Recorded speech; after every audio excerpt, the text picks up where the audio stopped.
Welcome to the realm of heroes and monsters. Story time with your host, AP Fuchs. Stories of intrigue, stories of horror, stories of superheroics, stories of monsters. Get ready, the thrill ride begins. Welcome to today's episode of Realm of Heroes and Monsters, Story Time with me, AP Fuchs. So, welcome again. Thanks for tuning in. Thanks for coming back. Appreciated. I just wanted to get into it, with the pulp culture thing. And I was thinking about, the Christopher Reeve Superman movies, especially the first two, which were written as one movie, but they had to divide it by two, obviously, due to time-wise constraints. But part of it was written by Mario Puzo, who was the author of The Godfather. And, those movies I grew up with, they're very special to me in that way. I mean, so many times I'd be watching it back then it aired on cable regularly, because at the time, the movie was about 5 or 6 years old. So it was at the time, it was on cable fairly regularly. And one time my dad videotaped it with the VHS. He recorded it, and I had it on VHS, so then I could watch it whenever I wanted, and I could watch the scenes that I like over and over and over and over again. And of course, at that age, I'm just watching it for Superman. I'm not watching it for story or anything, because I remember years later, like when I was 16, 17 years old, I didn't own it, and so I rented the VHS, because I'm that old. And I watched it, and I was like, hey, there's actually a story here, there's something, there's a narrative, but as a kid, you don't pay attention to that stuff. That's why, one of the reasons that, I suppose kids can watch movies a million times is because they don't pay attention to the story. Because if you heard the same story a bazillion times, you'd go nuts, right? But, those movies meant a lot to me, and what bothers me is, sadly, Christopher Reeve passed on, and so did Margot Kidder, Superman and Lois Lane. Christopher Reeve, because of his, he had that horse accident that left him paralyzed, and then he died. Basically what happened was, it was a bed sore, because he couldn't move, right? He was in bed a lot, and it was a bed sore that got infected, and the infection got so bad that it got into his bloodstream, and I think it made its way to his heart, and that unfortunately led to him passing away. And that was a sad day, because I remember watching Smallville when it came out, and Christopher Reeve was in there 2 or 3 times, and it was great to see him again. And then he passed away in 2004, and even in Smallville, in the show, they announced the passing of the character that he played, I guess as a tribute, so to speak, to him. But he was Superman. He was Superman on the screen, but he was also Superman off the screen. The way he conducted himself, and the way he treated people, and his kindness and goodness, and he definitely set an example. And in the interviews and stuff with him, the things he would say were very Superman-like things to say, and they all had to do with building trust, building faith, building relationships, building a person up, addressing issues with yourself, and so forth, and all these things to improve, And when it comes to Margot Kidder, her passing was very tragic too. When they found her body, there was a lot of alcohol and a lot of prescription medication at the scene, and she had some mental problems later on in her life, and I'm sure that contributed to what happened. And if she was having a bad day or a bad evening, and went to the bottle to soothe that, and I think this is just my personal take on it, because I've been there, where you kind of take a couple extra drinks to take the feelings away. And yeah, I think she was just having a bad day, a bad night, and drank too much. And because you drink too much, your judgment goes with it usually. And if you're severely drunk, your judgment's 100% not there at all.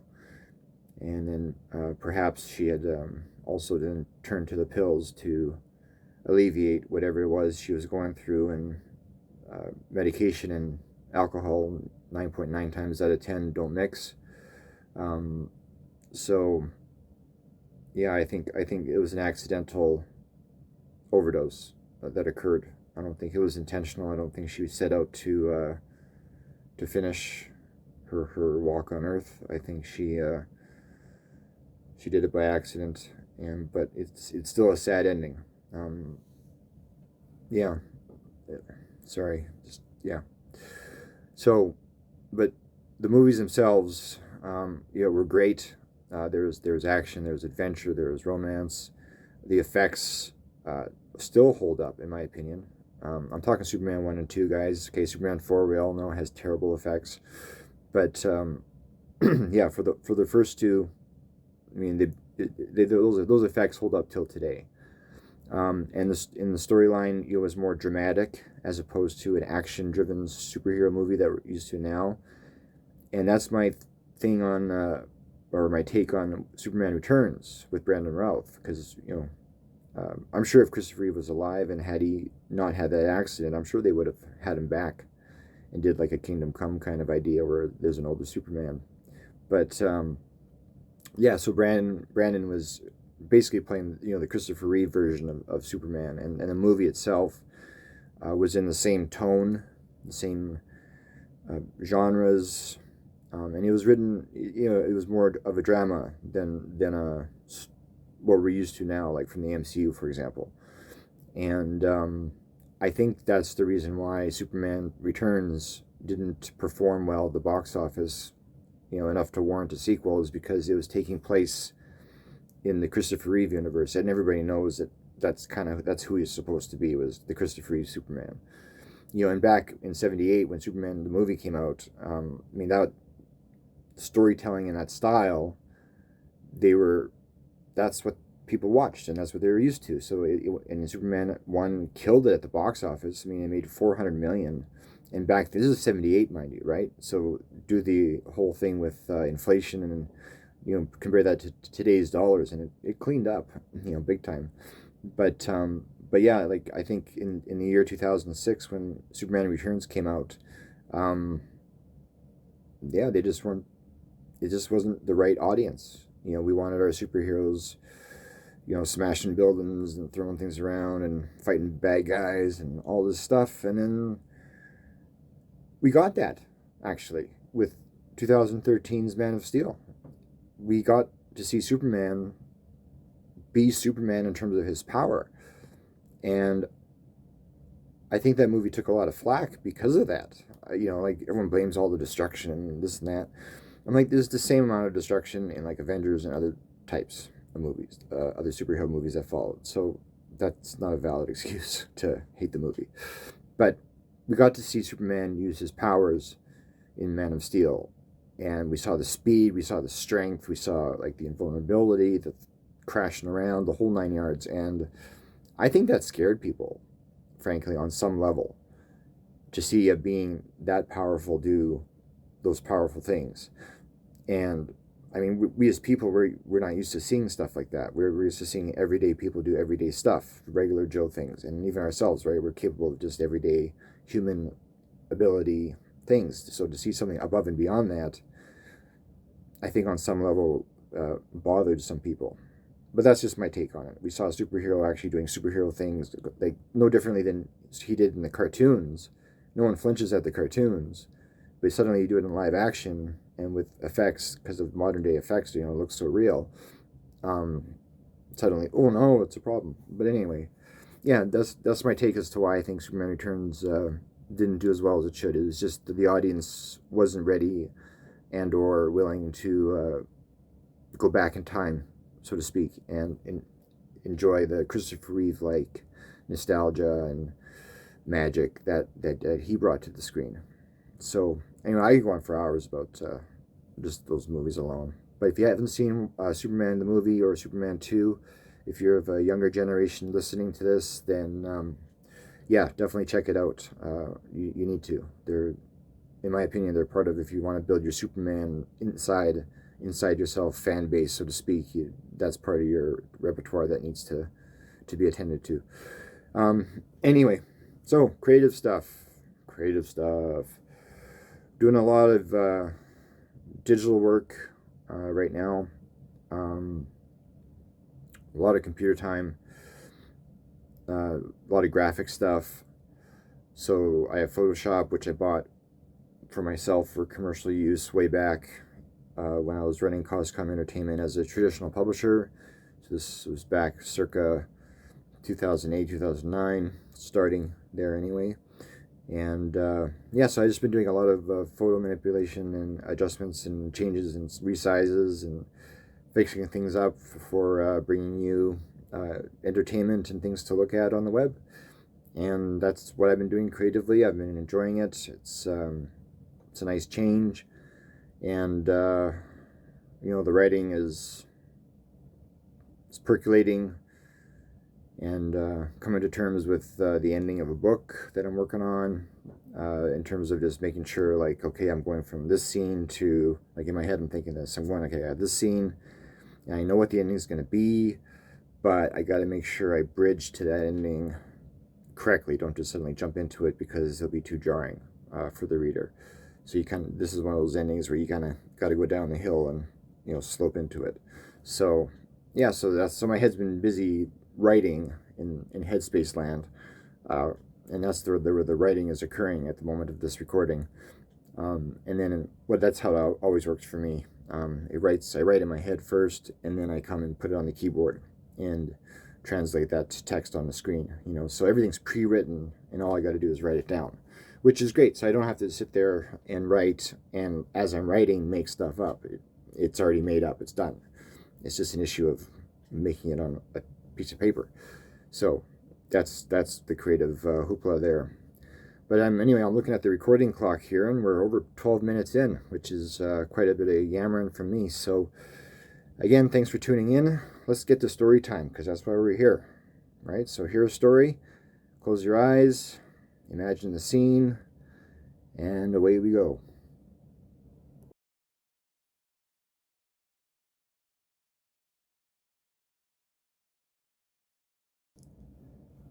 Episode 10. Process. It really wasn't all that difficult. Writing. Peter couldn't figure out why other writers turned making a book into a highly stressful and unnecessary process of software, hardware, semantics, research, half glasses, indoor scarves, cardigans with elbow patches, and turtlenecks. Heck, walking into his local bookstore and checking out all the author photos on the wall was like looking at a mosaic of the same person. Different faces, sure, but each man or woman wore the aforementioned writer's outfit and had their head resting on their hand as if in deep thought. So many writer blogs detailed the angst of process and how various programs and tools were required to get a story on paper. Men and women writers alike, all the same. Whatever happened to just sitting down at a damn typewriter, plugging in a page and putting one word in front of the other until the scene was over? Whatever happened to telling the story and letting it tell itself? Peter looked at his own typewriter. The finger outlets were ready, as was the head plug. He took the head plug and inserted its forked end into the metal receptacle in the middle of his forehead. He then put his fingers into the holes along the bottom rim of the key rose and let the small, fine needles within bury themselves into his fingertips. He double-checked the stack of paper behind the typewriter to ensure he had enough for the work to come. Once a page was complete, a new one would automatically feed into the roll, while the other tumbled out the top and piled itself just beyond the stack of blank paper. Clearing his mind, he chased away the events of the day, then brought up a mental image of the next scene. Sir Roland on his mighty steed, sword drawn, ready to ride off to save Princess Valia from the evil Duke holding her captive. He knew the image transferred from his mind into his hands when a warm current of electricity ran from his brain down his spine and through his shoulders and arms and into his fingertips. The keys began to move one at a time on their own. Clack, clack, clackety clack clack. Just one word in front of the other until the scene was over. It really wasn't all that difficult. Writing.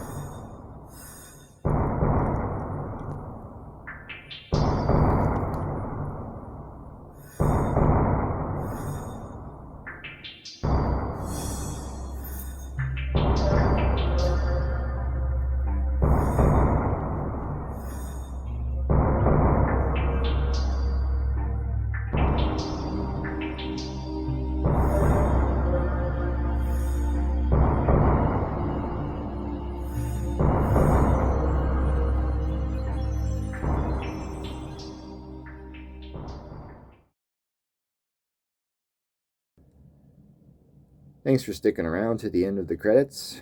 And today's little piece of info for a post-credit scene is going to relate back to what we started the episode with, which was talking about Superman. And did you know that the creators, Jerry Siegel and Joe Shuster, may they rest in peace, when they did the very, very, very first Superman comic, it was called, I'm pretty sure it was called Reign of the Superman. And he actually looked like Lex Luthor. And he was bent on world domination. And so he was a bad guy. Superman was a bad guy when the very, very, very, very first story. That was the thing. And it was, of course, it didn't go over well. But yeah, he was Lex Luthor. So that's how it started. And then, of course, Siegel and Schuster went back to the drawing board and then turned him into what we know him as today. Well, he's evolved over the years, but you know what I mean, right? He became Superman now, with the S and the cape and the whole bit. But yeah, so and I guess they took that original idea of the Superman and transformed him into Lex Luthor, Superman's main nemesis. So there's a little bit of trivia for you, and hope you enjoyed it. A little tidbit to share with your friends. And that's it. So thanks again for tuning in. Please like, comment, subscribe. And if you ever want to get in touch on the side, shoot me an email via my website, apfuchs.ca. Or if you're on my Facebook circles, drop me a private message via Messenger. That's fine too. Just, allow me some time to get back to you because I got quite a few texts. And that's it. So yeah, thanks for tuning in. We'll see you next episode. And have a good day, evening, night, wherever you are and whatever time zone you're in. Bye-bye.